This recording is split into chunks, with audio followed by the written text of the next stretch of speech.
জনগণের আশা আকাঙ্ক্ষা বাস্তবায়নে সরকারের কাজকে বাধাগ্রস্ত করতে অস্থিতিশীল করার চেষ্টা চলছে এমন অভিযোগ করে সবাইকে সতর্ক থাকার আহ্বান জানিয়েছেন স্থানীয় সরকার মন্ত্রী ও বিএনপি মহাসচিব মির্জা ফখরুল ইসলাম আলমগীর।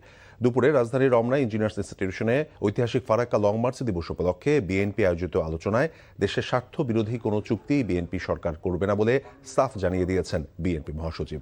ফারাক্কা ব্যারেজের বাংলাদেশের ক্ষতির জন্য আওয়ামী লীগ দায়ী।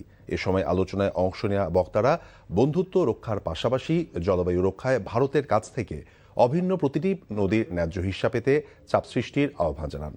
চলতি বছর ডিসেম্বরে ফারাক্কা চুক্তি নবায়নের সময় বাংলাদেশ তাদের ন্যায্য হিস্যা বুঝে নেবে বলে আশা আলোচকদের।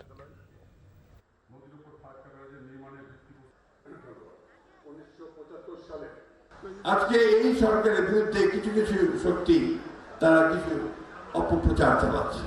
শুধু তাই না, দেশের যে স্থিতিশীলতা আছে সেই স্থিতিশীলতাকে বিনষ্ট করবার পায় তারা চালাচ্ছে। আমাদেরকে অনেক বেশি সজাগ হতে হবে এবং শুধু সজাগ নয়, আমাদেরকে সংগঠিত হতে হবে।